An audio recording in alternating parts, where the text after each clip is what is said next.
even your most hidden failure, the one you hope no one ever discovers, can be turned into a wellspring of healing for others. That's the beauty of the cross. It doesn't just erase sin, it transforms it into a message of hope. That's why the enemy works so hard to keep you in shame, because he knows that once you bring it into the light, it loses its power. And once it loses its power, God gains glory. Don't you see? Your greatest ministry often flows from your deepest wound. Your most powerful testimony often springs from your greatest mistake. Why? Because people don't need more perfection. They need proof that grace is real. They need to see that it works, not just for saints, but for sinners. Not just for those who almost got it right, but for those who blew it entirely. God's mercy is not partial, it's not tentative. He doesn't reluctantly forgive and then tolerate you. He delights in redeeming you. He chooses to use the broken. He doesn't need your resume. He wants your surrender. He wants the very thing you think disqualifies you.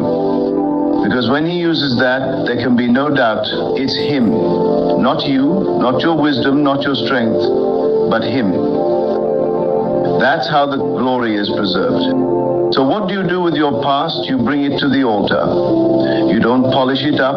You don't try to make it look better. You bring it as it is, bruised, broken, bleeding. And you lay it down.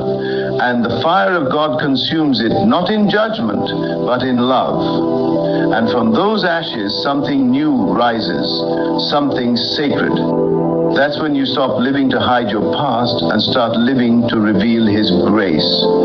That's when your story becomes a weapon. That's when your scars speak louder than your silence. Because now you're not hiding, you're testifying. You're walking into rooms where others are drowning in shame, and you're saying, I've been there, I know what it's like, but let me tell you what God did for me. And they listen, because it's real, because it carries weight, because it's not theory, it's truth that's been walked out in flesh and blood. God is not looking for perfect vessels. He's looking for surrendered ones. He's not intimidated by your past. He's not shocked by your history. He saw it all before you lived a single day, and still He chose you.